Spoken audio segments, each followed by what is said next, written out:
Եթերում Կիրակնորիա հերթապամասի այս տարվա առաջին թողարկումն է, բարի երեկո, այսօր մեր ծրագրում կարող եք դիտել։ Արդեն վաղվանից գործարկվում է ճանապարհային ոստիկանության խախտումների արձանագրման կենտրոնը, Երևանի մի շարք խաչմերուկներ ու փողոցներ կհսկվեն տեսախցիկներով։ Կողոպուտի 3 դեպք, եթե դուք եք դարձել այս հանցատեսակի թիրախ, հատկապես ուշադիր հետևեք մեր տեսանյութերին։ Շնորհավորանքների փոխարեն վեճեր ու հայոյանք և տոնական տրամադրությունը կոնդում խաթարվեց ողբերգությամբ։ Սպանություն Ալավերդիում, նոր հանցագործություն, որ կարծես հնի շարունակությունն է։ Նախ պաշտոնական տեղեկատվություն։ Հունվարի 14-ին տեղի ունեցավ ոստիկանության Երևան քաղաքի վարչության 2011 թվականին կատարված աշխատանքներն ամփոփող խորհրդակցությունը։ Խորհրդակցությունը վարում էր ոստիկանության պետ գեներալ լեյտենանտ Վլադիմիր Գասպարյանը։ Մասնակիցներին բաց և առարկայական քննարկման կոչ անելով, ոստիկանության պետն ընդգծեց մայրաքաղաքում կայուն ու վերահսկելի օպերատիվ իրավիճակ ապահովելու անհրաժեշտությունը։ Ոստիկանության Երևան քաղաքի 2011 թվականի օպերատիվ ծառայողական աշխատանքների վերաբերյալ զեկույցով հանդես եկավ վարչության պետ, ոստիկանության գեներալ-մայոր Ներսես Նազարյանը։ Ոստիկանության պետ Վլադիմիր Գասպարյանը վերստին կարևորեց համակարգի ինքնամաքրման անհրաժեշտությունը, որպես հաջողության գրավական հասարակական կարգի պահպանման և հանցավորության դեմ պայքարի գործում։ Մենք կախված ենք միայն օրենքից, մենք խոնարհ ենք միայն օրենքին, մենք հասարակությանն ենք, այն հասարակությանը, որն օրինապաշտ է, և մենք դեմ ենք հասարակության այն մասին, ով օրինապաշտ չի։ Իսկ մեր ցավը, որ մենք ունենք մեր համակարգում, դա մեր շարքերում գողերի, սրիկաների ու տականքների ներկայությունն է, որից ցավոք սրտի մենք դեռ չենք կարողանում ազատվել։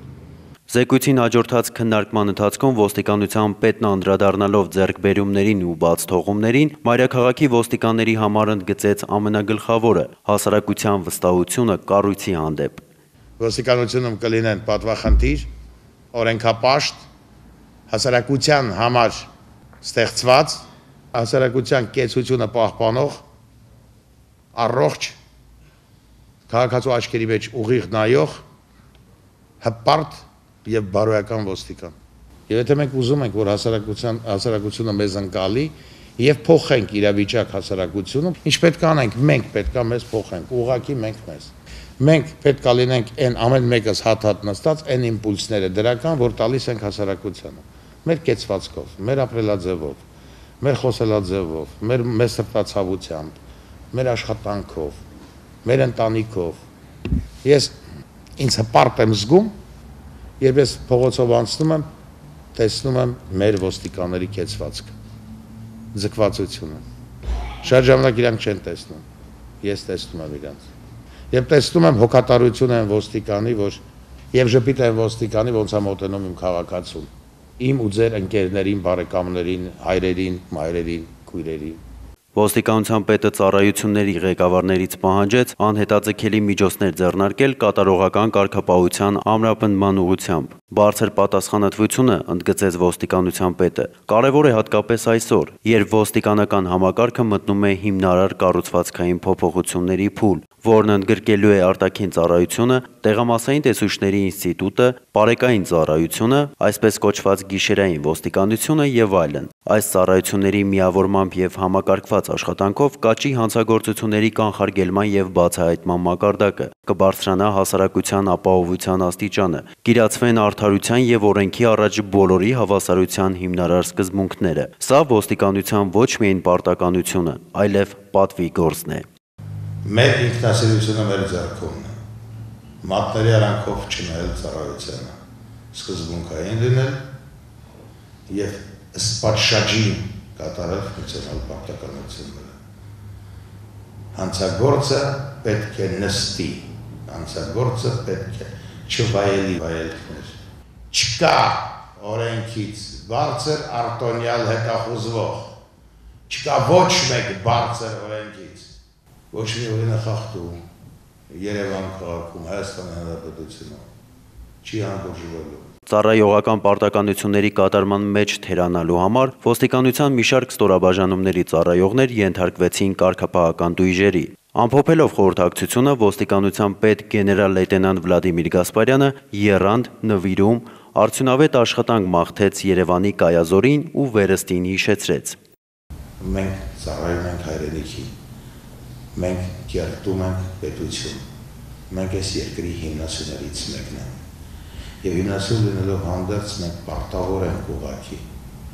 լինել կազմակերպված, շատ ավելի կազմակերպված, կամ հասարակության որևիցե մի խավ, որովհետև մեզ ճակատագիրը տվել են այսպիսի աշխատանք, որ մենք լուծում ենք մարդկանց կյանքի կենսագրության խնդիրներ։ Եվ այս պարագաներում մեզանից բացառիկ արդարամտություն, արդարություն և սկզբունքայնություն պահանջվում։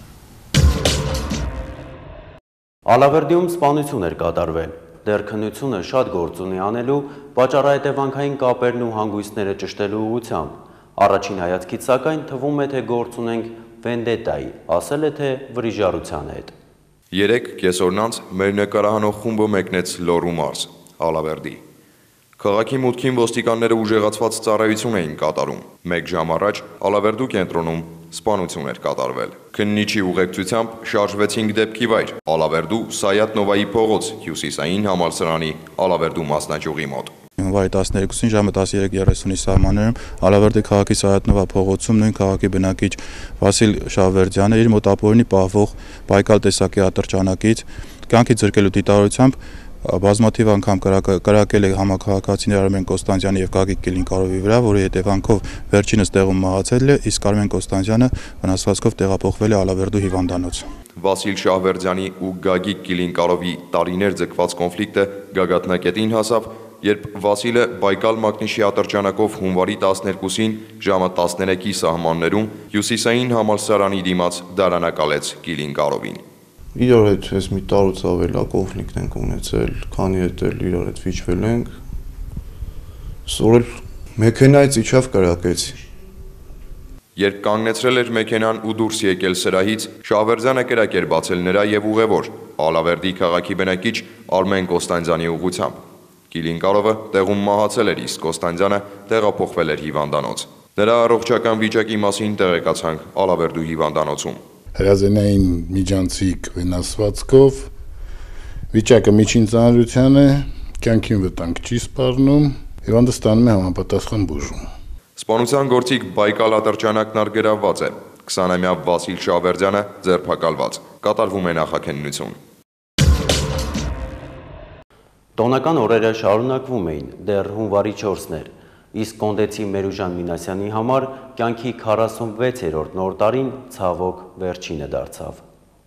Հունվարի 3-ի երեկոյան Մինասյանն ընկերոջ 36-ամյա Ալեքսան Սիմոնյանի հետ այցելել էր նույն թաղում ապրող իրենց մեկ այլ ընկերոջը ամանորը շնորհավորելու։ Սեղան էին նստել, հավանաբար խմել, միմյանց առողջություն ու հաջողություն մաղթել։ Որոշ ժամանակ հետո դուրս էին եկել, բայց տուն վերադառնալ չէին հասցրել։ Հունվարի 4-ին ժամը 01:10-ին թիվ 3 կլինիկական հիվանդանոցից ոստիկանության կենտրոնականի բաժին ահազանգ ստացվեց։ Մարմնի տարբեր մասերում ծակած կտրած վնասվածքներով բուժօգնության դիմաց քաղաքացին Մերուժան Մինասյանն էր, որը մի քանի ժամ անց այդպես էլ գիտակցության չգալով մահացավ։ Ոստիկանության քրեական հետախուզության գլխավոր Երևան քաղաքի վարչությունների եւ կենտրոնականի բաժնի ծառայողների ձեռնարկած օպերատիվ հետախուզական ու քննչական միջոցառումների արդյունքում ի հայտ եկան կատարվածի մանրամասները։ Դուրս գալուց Եթե վեճեր մենք այնաս նայում ենք, ու այդ վեճեր արդեն բոլորը թողին գնացին, մնացել են 2 հոգի։ Այդ հետից ընկերը մոտիկացավ զգուշացնի, որ իրանք էլ գնան, ու նրանք էլ վատը զգացին, թե ինչու ես զգուշացնում ես, դու ով ես։ Ու դες սթից բանից վեճ բռնկվեց։ Ու դա վիճաբանություն եղավ, երկու հատ հարվածեցին իրար, մեկտես որ ես բաժանեցի, բան թողին գնացին ես ու Մերուժան։ Մի քանի րոպե կանգնելուց հետո Մերուժանը մոտեցել էր երիտասարդներին եւ բարձրաձայն խոսակցությունը դադարեցնելու համար սաստել ու պահանջել, որ նրանք էլ հեռանան։ Նման հարցադրումը վիրավորել էր երիտասարդների ինքնասիրությունը, վիճաբանության պատճառ դարձել։ Վեճ, քաշքշոց, կարճատև ծեծկրտուկ, հետո բաժանվել ու գնացել էին տարբեր ուղղություններով։ Բայց երիտասարդներն այսքանով չէին սահմանափակվել։ Հեռանալուց հետո հավանաբար ծրագրել էին իրենց հետագա գործողությունները եւ դերաբաշխումներ կատարելով մի քանի րոպե հետո կրկին վերադարձել, այս անգամ դանակներով զինված։ 2 հոգով մեր հետևից եկան, բայց դանակներով հարձակվեցին մեր վրա։ Մեկը եկավ ին վրա, մյուսը գնաց Մերուժի վրա։ Այդ ընթացքում ես կարողացա պաշտպանվել, այդ մեկին կարողացա գցեի գետնին, մինչև մոտիկացան գեոչսել որ օգնեի, այն մեկն էլ հեռացավ իրանից։ Թանապուրյանն արդեն հասցրել էր դանակի 15 հարվածով վերջակետ դնել պատմությանը։ Հարություն Մկրտչյանն ու Հարություն Թանապուրյանը կալանավորված են։ Նախաքննությունը շարունակվում է։ Հերթապահ ամենօրյա թողարկումներում այս շաբաթ անդրադարձել ենք ներկայացվող կողոպուտներին։ Ավելին, դիտելով հաղորդումները, մարդիկ արդեն իսկ ճանաչել են իրենց կողոպտողներին ու դիմել ոստիկանություն։ Այսօր էլ ուշադիր եղեք, չի բացառվում, որ ի հայտ գան նոր դրվագներ։ Հունվարի 7-ին ժամը 23-ին բարեկապահակետային ծառայության գնդի ծառայողները Մայրաքաղաքի Հանրապետության և Տպագրիչների փողոցների խաչմերուկից ոստիկանության կենտրոնականի բաժին բերման ենթարկեցին Էջմիածնեցի 22-ամյա Գևորգ Ասլանյանին ու Արմավիրի մարզի Լուսագյուղի բնակիչ 17-ամյա Կարեն Գրիգորյանին։ Անձնական խուզարկությամբ Կարենի մոտից հայտնաբերվեց սպիտակ թղթի մեջ փաթեթավորված մոտ 12 գրամ դեղնականաչավուն կանեփանման զանգված։ Ոստիկանության բաժնում երիտասարդները հանգամանորեն խոստովանեցին կատարված է։ Որոշել ենք, բայց որ շատ ձգձգվեց, արդեն իրիկուն է ժամը 10:10:30։ Տենց շատ ձգձգվեց, ասենք այդքան ունիչանք, այն ուզում ենք իջնենք հրապարակ, այդ ճամփին մի հատ աղջիկ էր։ Երկար դեգերումներից հետո տղաներն ի վերջո գտել էին զոհին։ Հասնելով կնոջը, Գևորգը ձեռքից խլել էր պայուսակը, որի մեջ եղել էր բջջային 2 հեռախոս, 4000 դրամ եւ բանկային քարտ ու դիմել փախուստի։ Բայց հեռու գնալ չէր կարողացել։ Բռնվել էր տեղում, ընդամենը մի քանի քայլ անելուց հետո։ Հայտնաբերվածն արգրավել եւ ուղարկվել է փորձաքննության։ Կարեն Գրիգորյանն ու Գևորգ Ասլանյանը կալանավորված են։ Եթե հունվարի 7-ին բերման ենթարկվածները երկուսն էին, ապա հաջորդ օրը կեսգիշերին նույն արարքի համար ոստիկանության կենտրոնականի բաժնում հայտնաբերվածներն արդեն 3-ն էին, որոնցից մեկն ի դեպ կին։ Մոտենալով Լեո Պարոնյան խաչմերուկ նկատեցինք մի քաղաքացու, որը պարեկային մեքենան տեսնելով դեպի մոտենում էր պարեկային մեքենային։ Մեքենան կանգնեցնելով հարցրեցինք նրանից, թե ինչ է պատահել։ Նա մեզ պատասխանեց, որ 3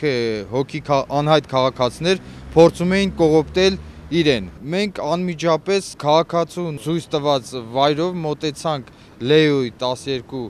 շենքի բակում, հայտնաբերեցինք նրանց։ Ոստիկանության բաժին բերման ենթարկվածներն էին 23-ամյա Արմեն Սողոմոնյանը, 21-ամյա Մարիամ Բադալյանն ու 24-ամյա Արթուր Շահվերդյանը, որը ոստիկանության բաժին էր ներկայացել ինքնակամ, կատարվածից ընդամենը կես ժամ անց։ Հայտնվելով անելանելի վիճակում երիտասարդները ստիպված եղան խոստովանել մեղքը։ Կողոպտված հեռախոսն արգելավված է։ Չմոռանանք ասել, որ ոստիկանները չեն բացառում այս երկու խմբերի կատարած այլ նմանատիպ հանցանքների հնարավորությունը, ովքեր տուժել են նրանց գործողություններից, կարող են դիմել ոստիկանության կենտրոնականի կամ մոտակա բաժին։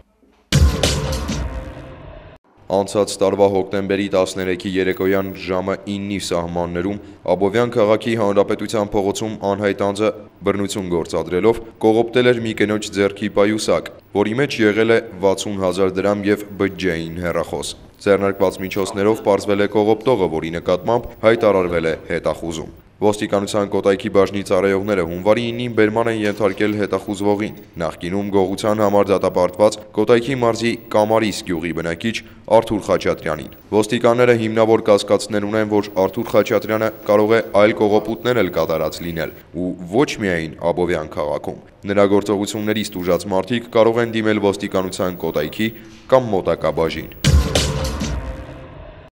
Հունվարի 13-ին ոստիկանության քրեական հետախուզության գլխավոր վարչության ծառայողներն օպերատիվ միջոցառումներ իրականացնելիս կողոպուտներ կատարելու կասկածանքով բերման են ենթարկել Վրաստանի քաղաքացի 1979 թվականին ծնված Միխայել Մուրադաշվիլիին։ Վերջինս խոստովանել է, որ կողոպուտներ է կատարել Երևան քաղաքի կենտրոն համայնքի տարածքում։ Ձեռնարկում են միջոցառումներ Մուրադաշվիլու գործողություններից տուժած քաղաքացիներին հայտնաբերելու ուղղությամբ։ Այն անձինք, ովքեր կճանաչեն Մուրադաշվիլուն, կարող են դիմել ոստիկանության կենտրոնականի բաժին։ Հերթապահ մասի տեսախցիկը կրկին շրջեց Երևանի փողոցներում, արձանագրելով երթևեկության կանոնների ակնհայտ խախտումներ։ Նկարահանված տեսանյութերի հիման վրա ճանապարհային ոստիկանության կողմից կայացվելու են որոշումներ տրանսպորտային միջոցների իրավախախտում կատարած տերերին կամ դրանք վարող անձանց վարչական պատասխանատվության ենթարկելու վերաբերյալ։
Հայաստանի Հանրապետության ոստիկանությունը տեղեկացնում է, որ Երևանում տեղադրված երթևեկության վերահսկողության և իրավախախտումների արձանագրման տեսախցիկներն ու արագաչափ սարքերը գործարկվելու են հունվարի 16-ից։ Երևանում երթևեկության արագության վերահսկման, ինչպես և խաչմենուկներում երթևեկության անվտանգության ապահովման նպատակով տեղադրված արագաչափ սարքերն ու տեսախցիկները կգործարկվեն ընդամենը 4 օրից։ Դրանցից յուրաքանչյուրը նախատեսված է որոշակի իրավախախտում գրանցելու համար։ Սարքերի գործառույթներն ու կիրառման մանրամասները ներկայացրեց ճանապարհային ոստիկանության իրավաբանական բաժնի պետ Արման Չիլինգարյանը։ Մասնավորապես արագաչափ սարքերը նախատեսված են միայն ավտոմատ ռեժիմով երթևեկության արագության գերազանցման կանոնների խախտման ամրագրման համար, իսկ տեսախցիկները, որոնք տեղադրված են խաչմերուկներում, դրանք խաչմերուկի տարածքում երթևեկության կանոնների խախտումների ամրագրման համար։ Փաստորեն, բոլոր տեսանելի իրավախախտումներն այսպիսով կարձանագրեն նաև տեսախցիկները։ Ֆոտո և տեսախցիկների տարբերությունը մեկն է։ Եթե առաջին դեպքում արագաչափը ավտոմատ է արձանագրում խախտումը, երկրորդի դեպքում աշխատում են օպերատորները, ովքեր հետևելով մոնիտորին արձանագրում են խախտումը և ուղարկում խախտումների արձանագրման կենտրոն։ Այնուհետև բոլոր պրոցեսները նույն եղանակով են իրականացում և արագաչափով ամրագրված իրավախախտումների և տեսախցիկով ամրագրված իրավախախտումների դեպքում, այսինքն տեղի ունենում վարչական իրավախախտման գործով որոշման կազմում, այնուհետև հաստատում։ Ավտոմոբիլի համարանիշի միջոցով ստացվում է ավտոմոբիլի սեփականատիրոջ և հենց ավտոմոբիլի տվյալները, մուտքագրվում վարչական ակտի մեջ, այնուհետև արձանագրված իրավախախտման հիման վրա տեղադրվում համապատասխան հոդվածով նախատեսված իրավախախտման հատկանիշները, որից հետո կազմված վարչական ակտը առաքվում ճանապարհային ոստիկանության ծառայողներին։ Ճանապարհային ոստիկանության ծառայողները, համոզվելով, որ իրականում առկա է ճանապարհային երթևեկության կանոնի խախտում եւ վարչական իրավախախտում, համոզվելով, որ որակումը իրավախախտման կատարվել է ճիշտ, հաստատում է վարչական ակտը, այնուհետև տպագրելուց հետո ստորագրում, կնիքում և հանձնում առաքման։ Առաքումը ճանապարհային ոստիկանությունից կատարվում է որոշումը կայացնելու պահից 3-օրյա ժամկետում։ Քաղաքացին ծրարով ստանում է վարչական արձանագրությունը, ինչից հետո պարտավոր է 30-օրյա ժամկետում վճարել նշանակված տուգանքը կամ եթե որոշում է կայացրել զրկել տրանսպորտային միջոցներ վարելու իրավունքից, ապա պարտավոր է 5-օրյա ժամկետում ճանապարհային ոստիկանություն ներկայացնել իր վարորդական վկայականը։ Ժամկետների մասով անհրաժեշտ է նշել, որ իրավախախտման փաստը ամրագրելուց հետո 7-օրյա ժամկետում ճանապարհային ոստիկանությունը պետք է համադրի իրավախախտման հատկանիշները օրենքով սահմանված հատկանիշներին, պարզելու համար կա իրավախախտում թե ոչ, եւս 7 աշխատանքային օրվա ընթացքում պետք է կայացնի որոշում եւ ինչպես նշեցինք 3-օրյա ժամկետում առաքի քաղաքացուն։ Պատահական չէ նաեւ արագաչափների եւ տեսախցիկների տեղադրման վայրերի ընտրությունը։ Այդ փողոցները, որտեղ կահավորված են արագաչափերով, դրանք այն փողոցներն են, որոնք իրենց լայնությամբ եւ երթևեկության կազմակերպման տեսանկյունից ելնելով հնարավորություն են ընձեռում ֆիզիկապես զարգացնել մեծ արագություն տրանսպորտային միջոցի։ Օրինակ Միասնիկյան պողոտան, Իսակովի պողոտան, Սարալանջի նոր ճանապարհացի Ծերնակաբերդի խճուղին, Թբիլիսյան խճուղին, Արշակունյաց պողոտան, Բագրատունյաց պողոտան եւ այլն։ Իսկ տեսախցիկների տեղադրման ընտրությունը կատարվել է ելնելով այն հանգամանքից, թե որքանով է մեծ խաչմերուկը, որտեղ տեղադրվում է տեսախցիկը, որքանով է ինտենսիվ երթևեկությունը խաչմերուկում, այսինքն հակառակ պատկերն է, ինչ տեղի ունենում արագաչափի տեղադրման պարագայում։ Հարցին, թե ինչ արդյունավետություն կունենա նոր տեխնոլոգիաների ներդրումը ճանապարհային ոստիկանության համակարգում եւ ինչ արդյունքներ կարձանագրեն ճանապարհային ոստիկանները երթևեկության անվտանգության եւ ռիսկերի բացառման ոլորտում, մասնագետը պատասխանեց։ Ակնկալիքը ճիշտն ասած արագաչափերի եւ տեսախցիկների տեղադրումից ի սկզբանե եղել է իրավախախտումների կանխարգելումը եւ ոչ թե խախտումների հայտնաբերումը եւ դրանցով համապատասխան վարչական ներգործության միջոցների կիրառումը։ Իսկ ցանկացած տեսակի կանխարգելում եւ նախականխում բնականաբար ենթադրում է որոշակի դրական հետևանքներ։ Մեր պարագայում այդ հետևանքները հուսով եմ կարտացոլվեն ճանապարհատրանսպորտային պատահարների քանակի, ինչպես նաեւ դրանց հետևանքով զոհերի եւ վիրավորների թվի նվազման մեջ։ Իդեպ, անցած տարեվերջին ճանապարհային ոստիկանության խախտումների արձանագրման կենտրոն այցելության ժամանակ Հայաստանի Հանրապետության նախագահ Սերժ Սարգսյանը ծանոթանալով կենտրոնի գործունեությանը հանձնարարեց վերանայել ծառայության ձևերը այն վայրերում, որտեղ գործելու են դիտարկման տեսախցիկներն ու արագաչափները, բացառելու համար կրկնակի վերահսկումը։ Ասենք նաև, որ կարճ ժամանակում մայրաքաղաքի այլ փողոցներում ևս տեղադրվելու են նման սարքեր, ինչի մասին պարբերաբար կտեղեկացնենք։ Ոստիկանությունը հորդորում է բոլոր վարորդներին պահպանել ճանապարհային երթևեկության կանոնները։